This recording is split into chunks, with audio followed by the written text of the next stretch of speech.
Salam untuk kita semuanya, berjumpa lagi dengan saya di channel Aritela Tutorial, tempat kita untuk berbagi informasi seputar informasi pendidikan dan informasi guru, serta informasi lain yang ada hubungannya dengan pendidikan dan guru. Pada pertemuan ini, saya menyapa Bapak Ibu honorer Senair yang selalu setia melaksanakan tugas tanpa mengenal lelah. Saya yakin bahwa Bapak Ibu selalu dalam keadaan sehat walafiat. Pada pertemuan ini ada satu informasi yang perlu saya sarankan kepada Bapak Ibu honorer Senair terkait dengan perhatian DPR RI terhadap nasib honorer di tahun 2023 tahun ini. Nah, di sini ada satu informasi Bapak Ibu terkait dengan hal itu, yaitu DPR RI menjamin bahwa pengangkatan honorer jadi aparatur sipil negara dilaksanakan dengan maksimal. Alhamdulillah, honorer aman di tahun 2024. Nah, ikuti terus informasinya Bapak Ibu. Apa dan bagaimana yang disampaikan oleh DPR RI dalam hal pengangkatan honorer menjadi ASN ini. Simak terus video ini sampai selesai. Langsung pada informasinya. DPR RI jamin bahwa pengangkatan honorer jadi aparatur sipil negara dilaksanakan dengan maksimal. Alhamdulillah, nasib honorer 2024 dinyatakan aman. Ini info terbaru Bapak Ibu ya, per Selasa 2 Mei 2023. Alhamdulillah, nasib honorer 2024 dinyatakan aman lantaran telah ada jaminan bahwa tenaga honorer akan diangkat menjadi aparatur sipil negara di tahun 2023 tahun ini, sehingga tahun depannya 2024 semua honorer dinyatakan aman. Kesepakatan tentang pengangkatan honorer ini langsung dari Komisi 2 DPR RI yang menyatakan bahwa tidak akan ada pengecualian terhadap honorer di seluruh tanah air.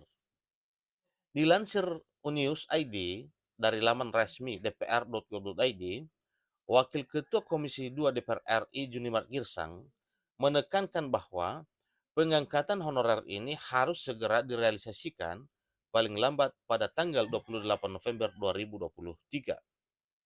Kesepakatan ini sejalan dengan Menteri Penanggulangan Aparatur Negara dan Reformasi Birokrasi, Menpan RB, yang mengungkapkan bahwa ada 4 prinsip dalam penataan pegawai non-aparatur sipil negara.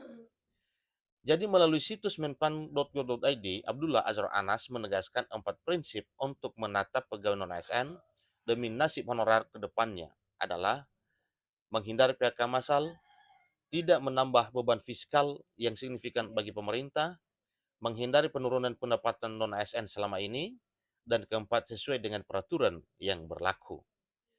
Kemudian, sebagaimana dilansir Unius ID dari laman resmi DPR Komisi 2, juga menegaskan bahwa pengangkatan honorer menjadi ASN akan dilakukan kepada seluruh tenaga honorer, termasuk tenaga kebersihan atau office boy, satuan polisi pamung praja Satpol PP, dan tenaga honorer lainnya.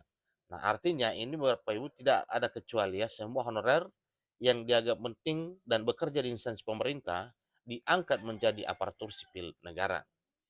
Bahkan dinyatakan bahwa tidak akan ada persyaratan khusus bagi tenaga honorer yang akan diangkat menjadi ASN.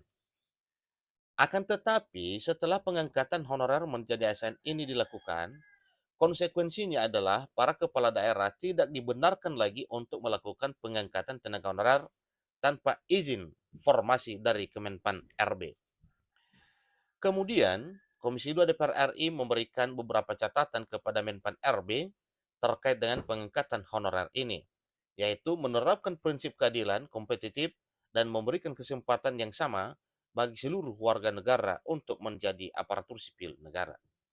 Jadi tujuan dari pengangkatan tenaga honorer menjadi P3K adalah untuk mengurangi masalah ketidakpastian status kerja dan memberikan kepastian hak dan kewajiban sebagai pegawai yang bekerja di lingkungan instansi pemerintah. Sementara itu, Ketua DPR RI Puan Maharani turut pula menyoroti mengenai tenaga honorer, khususnya nasib guru honorer. Pada Hari Pendidikan Nasional Hardiknas 2 Mei 2023, Ketua DPR RI Puan Maharani meminta agar pengangkatan terhadap guru honorer menjadi aparatur sipil negara atau ASN P3K dilakukan secara maksimal. Hal itu agar para guru honorer dapat menerima peningkatan kesejahteraan tentunya. Menurut Ketua DPR RI, Puan Maharani, banyak guru honorer yang masih menerima upah rendah, terutama di daerah terpencil. Dia menyatakan bahwa pekerjaan guru di daerah cukup berat dengan tantangan kurangnya tenaga pendidik dan kondisi geografis yang sulit diakses. Dan ini memang fakta Bapak Ibu ya, kenyataan bahwa masih banyak daerah, sekolah di daerah yang memang aksesnya itu sulit ya. Jadi Bapak Ibu yang mengabdi di daerah tersebut sebaiknya diperhatikan sangat oleh pemerintah, terutama minimal dalam hal perubahan status ya dari honorer menjadi ASN P3K. Guru honorer juga sering mencari pendapatan tambahan dengan bekerja serabutan, sehingga ia berharap menjadi ASN atau P3K dapat meningkatkan kesejahteraan mereka dan memberikan pelayanan terbaik bagi pendidikan negeri. Pemenuhan kebutuhan guru masih belum maksimal, mengingat guru ASN berstatus P3K yang telah ada dan telah diangkat masih kurang dari 50% dari kebutuhan guru yang mencapai lebih dari 1,2 juta guru. Jadi terkait dengan hal ini, pemerintah akan mengoptimalkan kuota pengangkatan guru P3K tahun 2023 sebanyak 601.286 guru untuk pemenuhan guru aparatur sipil negara.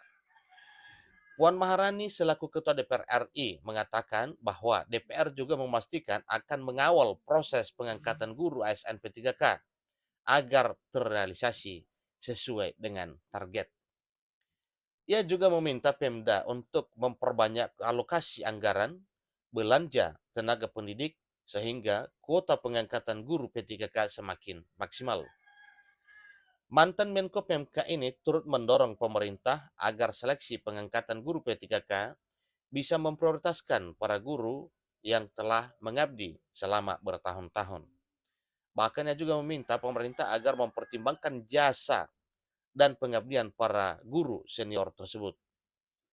Puan Maharani menjelaskan bahwa pengangkatan guru honorer menjadi ASN P3K bukan hanya dapat menyelesaikan persoalan kesejahteraan guru, melainkan dapat meningkatkan profesionalitas guru di dunia pendidikan.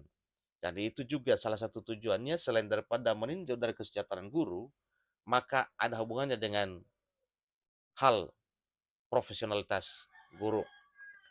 Puan Maharani menyoroti pentingnya peningkatan fasilitas sarana dan prasarana di sekolah untuk menunjang pendidikan.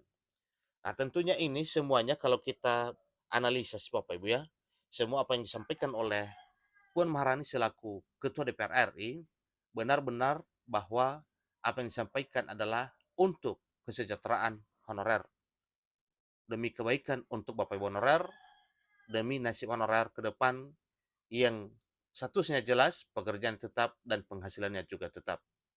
Demikian informasi, sampai ketemu pada video berikutnya. Terima kasih.